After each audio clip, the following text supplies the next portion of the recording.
क्या सच में इतना आसान है देश को लूट कर निकल जाना? क्या इतना आसान है कि बड़े बड़े लोगों की हत्या कोई कर दे और फिर बाहर भाग जाए इस देश के? गुनहगार देश को धोखा देकर अमेरिका और ब्रिटेन निकल ले और हिंदुस्तान हाथ पे हाथ धर के बस बैठा रहे? नहीं, क्योंकि अब पीएम मोदी ने साफ तौर पर उन देशों को समझा दिया है कि जहां देश के दुश्मन आराम फरमा रहे हैं कि आपका देश भारत के दुश्मनों के लिए हनीमून पीरियड का डेस्टिनेशन नहीं बन सकता है। और मोदी ने ब्रिटेन से खुले तौर पर कह दिया है कि देश के दुश्मनों को वापस भेजो। बताएंगे आपको क्या है मोदी का विजय माल्या और नीरव मोदी के खिलाफ प्लान। पर उससे पहले आयोन भारत को सब्सक्राइब कर लीजिए। नमस्कार, मैं हूं आपके साथ स्नेह श्रेयस। आयोन भारत देख रहे हैं आप। देखिए, प्रधानमंत्री नरेंद्र मोदी अपनी 3 देशों की विदेश यात्रा के लिए दूसरे चरण में G20 शिखर सम्मेलन के लिए ब्राजील पहुंचे थे। पीएम मोदी 16 से 21 नवंबर तक नाइजीरिया, ब्राजील और गुयाना की 5 दिवसीय यात्रा पर हैं। पीएम मोदी नाइजीरिया की यात्रा के बाद सोमवार को ब्राजील पहुंचे। यहां पहुंचने पर भारतीय समुदाय ने संस्कृत मंत्रोच्चार के साथ उनका गर्मजोशी से स्वागत किया। पीएम मोदी ने सोमवार को यहां G20 शिखर सम्मेलन से इतर Britain, France, Italy, Brazil, Singapore, Indonesia, Portugal, Norway और स्पेन समेत कई विश्व नेताओं से बातचीत की।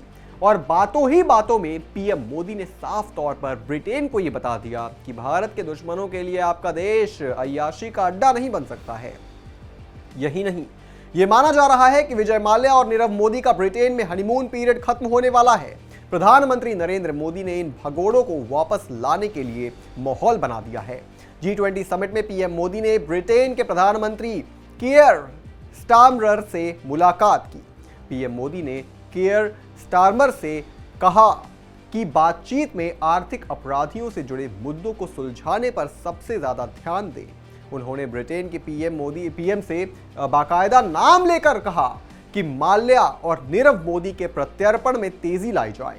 चलिए, अगर आपको नहीं पता है कि विजय माल्या और नीरव मोदी पर क्या आरोप हैं, तो जरा ये भी बता देते हैं आपको। भारतीय बिजनेसमैन नीरव दीपक मोदी एक भारतीय मनी लॉन्ड्रिंग और धोखाधड़ी के केस में भगौड़े हैं।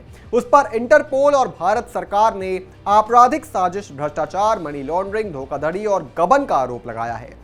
पंजाब नेशनल बैंक के $2 अरब के धोखाधड़ी मामले में एक केस में नीरव मोदी की जांच की जा रही है। मार्च 2018 में नीरव मोदी के यूके में होने की सूचना मिली थी, जहां उनसे राजनीतिक शरण के लिए आवेदन किया गया था। जून 2019 में स्विस अधिकारियों ने संपत्ति के साथ नीरव मोदी के स्विस बैंक खातों में मौजूद कुल $6 मिलियन की सील कर दिया था। नीरव मोदी का परिवार कई पीढ़ियों से हीरे का कारोबार में है। वहीं विजय माल्या भी एक भारतीय बिजनेसमैन हैं और पूर्व सांसद रह चुके हैं।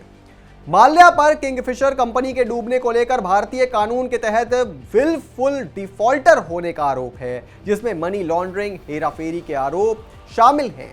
अदालत के आदेशों का उल्लंघन करते हुए अपने बच्चों को $40 मिलियन ट्रांसफर करने के लिए माल्या को 2017 में कंटेम्प्ट का दोषी ठहराया गया था। इस मामले में 11 जुलाई 2022 को सुप्रीम कोर्ट ने माल्या को 4 महीने जेल की सजा सुनाई और $2000 का जुर्माना लगाया। शीर्ष अदालत ने माल्या को जेल की सजा सुनाते हुए 4 सप्ताह के भीतर 8% ब्याज के साथ $4 करोड़ सुप्रीम कोर्ट को कानूनी सेवा प्राधिकरण में जमा करने के लिए भी कहा था। और तब से ये दोनों ही फरार हैं। मगर अब ज्यादा समय तक दोनों फरार नहीं रह सकते, क्योंकि मोदी ने अब नाम लेकर दोनों को भारत लाने की बात कही है। ब्रिटेन के प्रधानमंत्री स्टारमर के कार्यकाल में भारत के वांटेड अपराधियों के प्रत्यर्पण की उम्मीद इसलिए ज्यादा है क्योंकि स्टारमर ने भारत के पहले वांटेड अपराधी के प्रत्यर्पण प्राप्त के लिए अदालत में बहस की थी। उन्होंने इतनी मजबूती से भारत का पक्ष रखा था कि अदालत को उनकी बात सुननी पड़ी। वह 2008 से 2013 के बीच पब्लिक प्रोसिक्यूटर रहे थे। मोहम्मद हनीफ उमरजी पटेल उर्फ Tiger Hanif underworld don Dawood Ibrahim का सहयोगी था। हनीफ सूरत में 1993 के हुए बम विस्फोट में वांछित था, यानी कि वांटेड था।